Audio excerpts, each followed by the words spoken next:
থাকতো তাহলে খুব ভালো হতো। আচ্ছা পল্টু, একটা এসি বসাতে কত টাকা লাগে রে? ও বাড়া অনেক টাকার ব্যাপার, মারিয়ে লাভ নেই।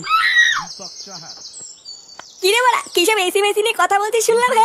হ্যাঁ রে, পল্টুদা বলছিল ক্লাবে একটা এসি থাকলে ভালো হতো, কিন্তু এসির যা দাম আমাদের দ্বারা সম্ভব না। আরে ঢেল ওরা, দাম তো কি হয়েছে, আমি কিনে দেবো। একটা এসি কিনতে হবে আর ক্লাবটাকে একটু রং করতে হবে। ওলে ওরা চাপ নেই, আমি সব করে দেবো। কি বলছিস রে ফুটো, তুই করবি মানে? অত টাকা কোথায় পাবি? চুদ না, তোকে কেন বলবো বাড়া? লেওরা আটি খাচ্ছিস খানা, আম গুনছিস কেন? বাড়া ফুটো এটা কি বলে গেল? এসি কিনবে, ক্লাবে রং করে দেবে, ও অত টাকা পাবে কোথায়? লেওরা আমিও তো ওটাই ভাবছি। পল্টুদা, ফুটোর কোনো লটারি মটারি বাঁধেনি তো? ভোদা একটা বিড়ি কিনে খায় না, সে আবার লটারি কাটবে? এ লেওরা নিঘাত কোনে ঘাপলা আছে।